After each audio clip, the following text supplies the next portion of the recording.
She's also a retired lieutenant colonel in the Army, Black Hawk combat pilot and combat vet. She's also the women's auxiliary. She's the women's state representative liaison for all the VFWs.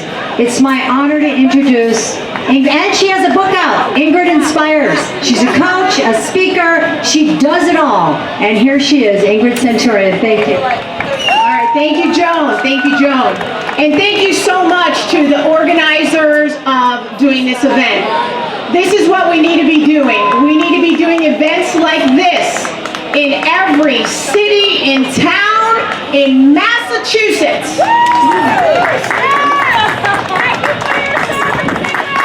So it made me feel great when I wore my uniform. It was the best piece of clothing I've ever owned. And today, as a civilian, I wear my VFW cap. And it also makes me feel great. Because you know, it's great to be in uniform. It gives me, and it should give everyone here, a sense of pride and patriotism. But ladies and gentlemen, today, you don't see many in uniform. And today, we're in a grave crisis. We're in a crisis along our borders. We're in a crisis in many major cities and towns across America. You know, there is a saying among us veterans. That is, those that have fought for it, life has a special flavor that the protected will never know. You've never lived until you've almost died. And it is us, veterans, especially the wounded out here, that pray for peace most of all. Because we have to live with the scars. And today, I want to share a poem. And the poem goes like this. Hello, remember me? Some people call me Old Glory. Others call me the Star-Spangled Banner. But whatever they call me, I'm your flag. The flag of the United States of America. And something has been bothering me, so I thought I'd talk it over with you. Because it's between you and me. And not too long ago, people were lining up on both sides of the street to see a parade go by. And naturally, a veteran, maybe some of you here, were leading that parade. And I was proudly waving in the breeze. And when your daddy saw me coming, he would immediately remove his hat and place it over his left breast. So his right hand would be over his heart. And you are standing right there, right next to your daddy. You didn't have a hat. And your little sister, not to be outdone by you, was standing right next to you. Both of you had your right hand over your heart. What happened? I don't feel as proud as I used to. I'm still the same old flag. I see children playing around and shouting. They don't seem to know or care who I am or what I stand for.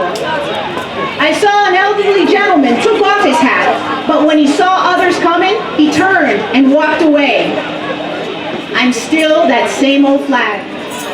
A few stars have been added since those parades a long, long time ago. A lot of blood has been shed.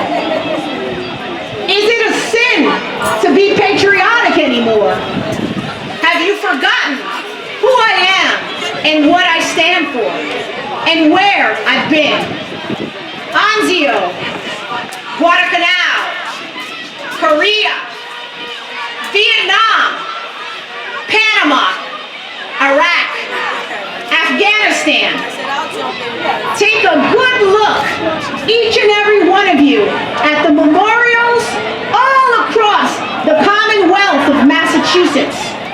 in almost every city and town, all of the names that never came back are there. They gave their lives for this great nation to be free under God. And when you salute me, you salute each and every one of them. Well, it won't be long now, and I'll be coming down that street again, leading the parade, and proudly waving in the breeze. So when you see me coming, stand up, straight, and salute. And I'll salute you by waving back. And then I know that you remember. Ladies and gentlemen, that's a beautiful poem. And for some of you, thank you. And for some of you here, you remember back in the 60s when they were burning the flag. Here in 2021, history is repeating itself. Those that burned down the flag in the 60s, they're still around. And these people have not learned their lesson. They're teaching our younger generation to hate. They want to erase history. They're victims in their own minds. But they have tons of freedom. How does it feel to enjoy the freedom at the expense of my buddy's life? In the 10 years that we fought in Vietnam, we lost 58,000 men. 58,000 men, to include 8 women. We never won that war. Not because we were defeated, because we were never allowed to win. In the last 20 years, we've been fighting in Afghanistan. We've lost 2,313 men and women. In the last 20 years, we invaded Afghanistan in 2001. In 2019, we lost 89 law enforcement officers killed in the line of duty. Of those 48 officers, 48 died of felonious acts, and 41 died in accidents. In 2020, we lost 264 law enforcement officers, but more officers died of COVID than any other cause.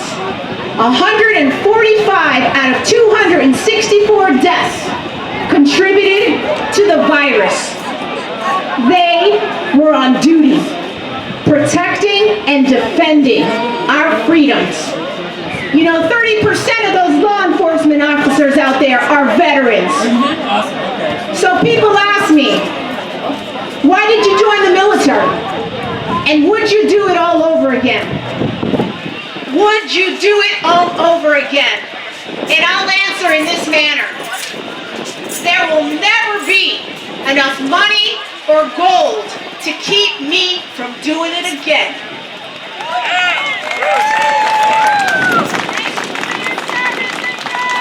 Because I am proud, so proud to be an American, and even prouder to have earned the privilege to wear the uniform.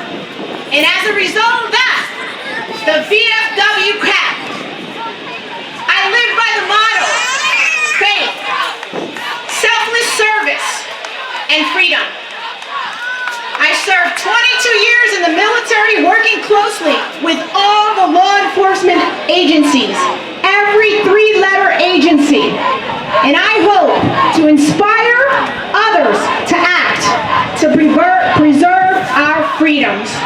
And I've written a book of motivation and inspiration called Centurion's Commitment, because we need to do more of this, and you need to act, and you need to fight and stop socialism and communism going on right here In this state of Massachusetts, I call upon every American citizen that is about to take that test to know what freedom means. And I thank you so much, the organizers, for doing this. So give your respect to the men and women in uniform, not only the military, but all those law enforcement officers that are standing out there today. God bless and Godspeed.